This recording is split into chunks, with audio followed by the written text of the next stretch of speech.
Welcome to Biztech C-Suite Conversations Show, the show where we feature companies operating globally, talking about their solutions and how they make a difference to their customers' businesses. Today, we speak with David Becker, Managing Director, APAC at Temenos. Temenos AG was founded in 1993 and is headquartered in Geneva, and it's the world's leader in banking software. Now, to tell us more, welcome to the show, David. Hey, Brian, thanks for having me. Great to be with you. Now, David, for a start, could you give us an overview of Temenos and its history? Yeah, definitely. So as you mentioned, we've been around for a number of years, 20 years plus. We're a listed Swiss financial on the SIX exchange. Here in Asia Pacific, we've had a similar length of history. The regional headquarters where I'm based here in Singapore, but we have some 14 locations across the region from Japan through Greater China, ASEAN, and down to the Pacific, with around 500 frontline staff in those markets. We're supporting around 300 of the largest financial institutions across the region. And the business traditionally was in the core banking software solution area, which continues to be our core clientele, but equally, we're growing very rapidly in the digital banking space that I'm excited to speak about today with you. Okay, and we're going to zoom in a little bit more, but that a little later. But David, you've got an interesting background. You've only been in this job for 12 months.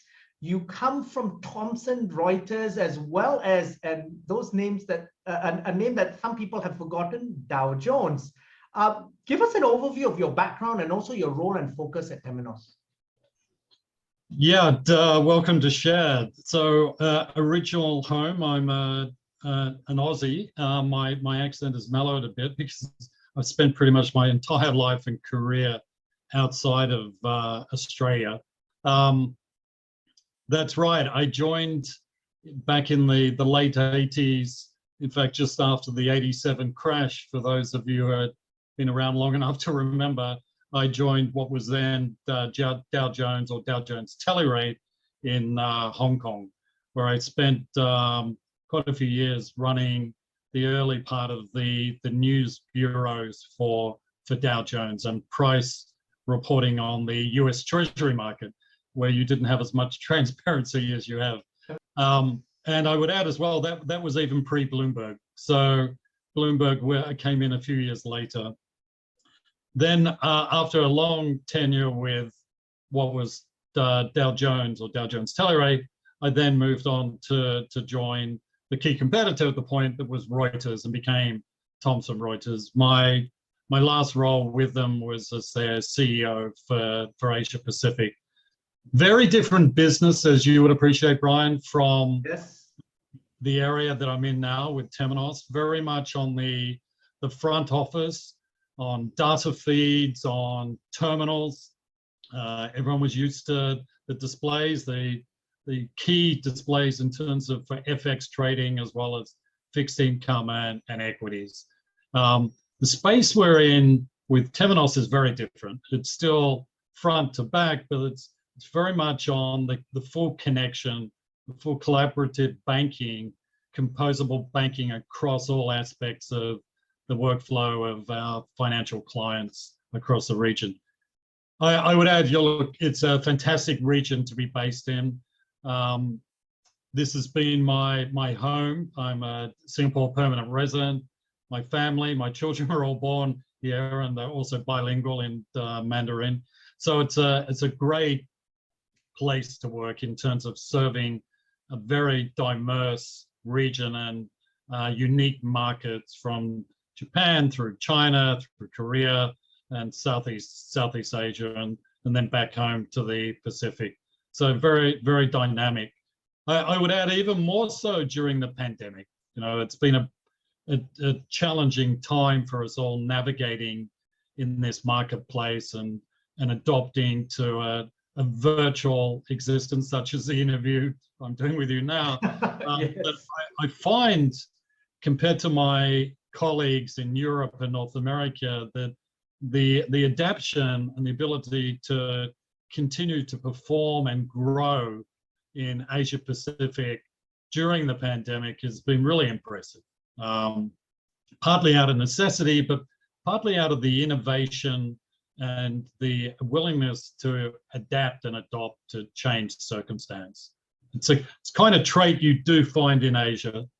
Everyone will find a way, the multiple challenges, but they will find equal or greater number of solutions to be successful. So David, I want to take you up on that, because really the pandemic has basically, in very many industries, force-fed innovation. It has basically, especially in financial services, in some areas, you've had really innovation on steroids. Could you give us some examples of how some of your customers have used your solutions to either innovate, grow their business rapidly, or cut their costs significantly? Yeah, Brian, one of the incredible things is, we're living through an extremely amazing time in the great paradigm shift we're seeing in the marketplace to the adoption, obviously, and the big push to digital banking. And at two levels. One, with the well-established financial houses, the tier 1 to tier 3 banks, but equally the emergence of the challenge banks, the neo banks, that has really broadened the scope of solutions available to the consumers in the marketplace for banking solutions. So one of the key developments that's really taken up incredible speed during the pandemic has been the adoption of cloud as a solution for everything from core banking through to new developments on internet banking and digital banking. So we've seen at a client level that the appetite and the plans to move quickly to pick up on what's available in an innovation with cloud, with AI, with the use of big data, has been really given a rocket booster from the pandemic. Probably equally associated with that, it picked up pace during the pandemic, but was there even pre-pandemic, was the reality that the demographics are very much there in region, that you have a growing group of new players in the banking space, particularly the neo banks, the challenger banks, arguably the disruptors to the market, but positive disruptors at that, and very much appealing to a growing younger population across the region. And we reference millennials, but the millennial growth and the appetite for online banking, immediate transaction through social media type applications, we've seen that with the emergence of significant number of new financial entities, neobanks, challenge banks.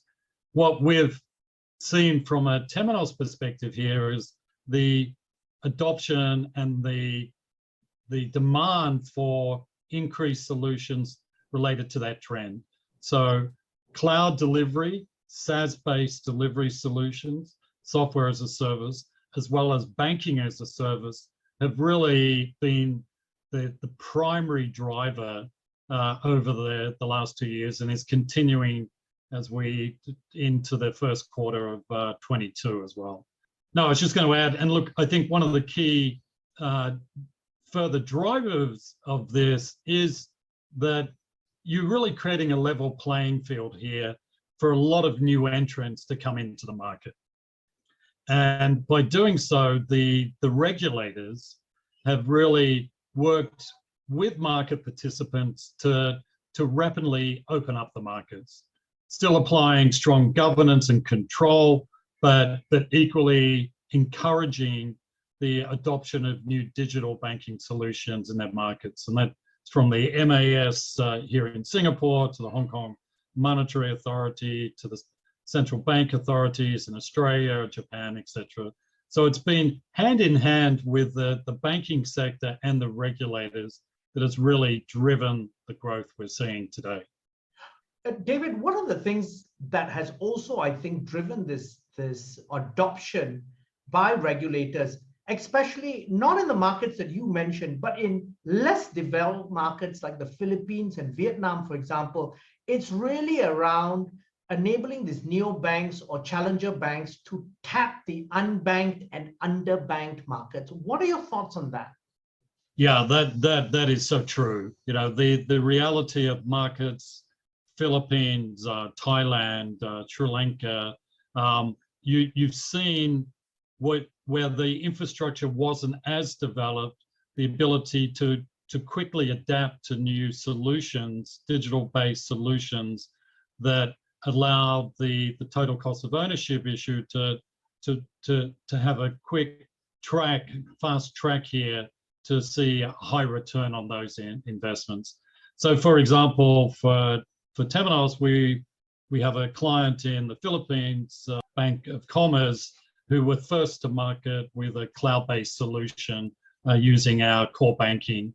And that appealed to, again, what was a very large community, younger generation who had an increasing appetite for digital solutions, digital banking. Equally, we're seeing that growth in countries such as Vietnam that is exploding with opportunities right now, both amongst the core banks, but equally amongst some of the new challenged neobanks that have opened their doors over the last 18 months or so. Now, David, one of the things that this pandemic has enabled banks to do, and I say enable the banks really who decided to transform quickly, was really providing A, better customer service, and B, really understanding their customers much better. And on one of our shows, we actually interviewed the CIO Association of India that did a survey of 15 of large banks. And those were some of the key takeaways that they came about, because they found that now they were able to deliver better service, net promoter scores went up, and Right. also then they understood their customers better. David, what has been Temenos's experience in this area? That's a key requirement for success in the industry right now. The user experience, the look and feel of the entry point into any kind of digital banking activity, and equally the responsiveness on a service delivery to ensure the instant nature of guidance or problem fixing as they may arise. So yeah, that's very much the case. If I may as well, associated with that, Brian, has been the development of new financial solutions, available products into the market. So look, one key one that's becoming a bit of a mega trend in the industry right now is the buy now, pay later activity in the market that is certainly all the buzz across the industry right now, and rightly so.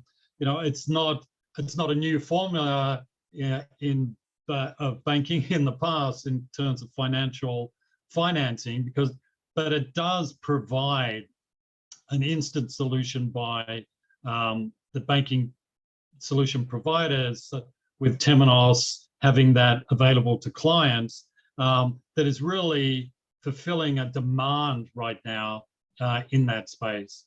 So if I may, just by way of an example, you know, we've worked with our client PayPal, who launched such a service, the BNPL, on our cloud solutions across multiple geographies, and an exciting activity. And we're seeing that same interest across multiple players in the Asia-Pac region as well.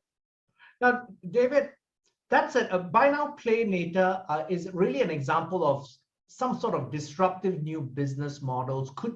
Are there some other key trends and business models that in banking and financial services that you see in 2022, 2023? I guess, you know, what we're referring to in in our innovation in the marketplace was really the trend toward banking for everyone.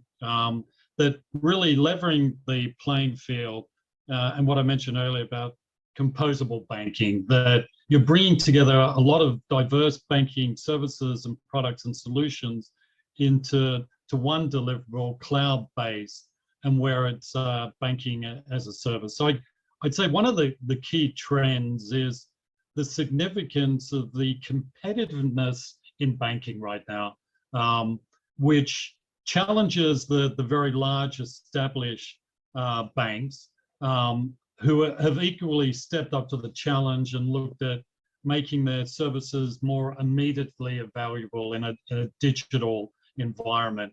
So I think, the move away from what we've all used to of the past of consumer-based branch networks. I don't know about you, Brian, but I can't remember visiting a branch for probably the last 3 to 4 years, let alone someone over a teller. And even at an ATM level, ATM machines are probably fast fading out and will eventually disappear because the process of immediate payments, micro payment systems is the trend. And clearly names across Asia from Ant Financial, Tencent, Alibaba, through to GrabPay that we're familiar with here in Singapore. This is clearly the trend that will continue to grow. Now, David, how do you then see the whole competitive landscape for banks shaping up? Because the legacy banks are obviously trying to innovate, but then their lunch has been eaten from all across, different, from the challenger banks to fintechs. How do you see this playing out, and who do you see as potential winners?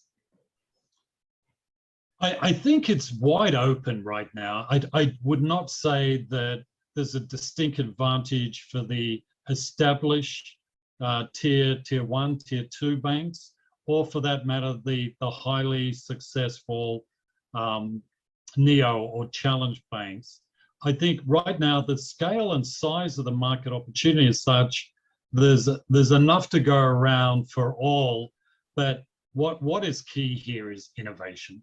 So what will make you distinct and give you a first advantage to lead the pack in terms of growing your market share will be innovation. So it'll be around AI, the use of big data, how you adapt quickly to cloud-based solutions, and very much banking as a service, because that is definitely the future. So maybe the short answer is there's got to be an appetite to disrupt yourself. There's an absolute need here to recognize that as you adapt to the delivery of new innovative products in the marketplace, you've got to have that pathway, that bridge from legacy solutions to the next generation that's required, that is here and now. We're not talking 6 months out. This is happening week by week as new players come to market and go live on a nearly daily basis. So, but here's also the challenge then. How do the regulators keep up with the innovation? Yeah, I think and again, I'm talking from a bias here of Asia Pacific. I think the way the regulators have approached it in region, generally across all markets, is they've been quite consultative with players in the market, and that has generated a lot of thought around sandboxing new initiatives, looking at proofing what is still compliant with KYC, for example, and regulatory environments, at the same time to really work hand in hand, not as you'd see in some other markets worldwide, that there seems to be loggerheads still between the banking sector and the regulators. So I think that sandbox approach, that innovation agenda, where you bring the groups together is really the formula for the success in the region today. Now, David, it's been a fascinating conversation, and you've really opened my eyes to some key new areas. But before we leave, any final thoughts you would like to leave us with before we end the conversation? Yeah, look, I think a key one, and I know it's on all our minds right now, is we're all itching to get back and travel and back to some kind of new normal. I've been fortunate to just have made a business trip down to Australia, my first trip in 2 years.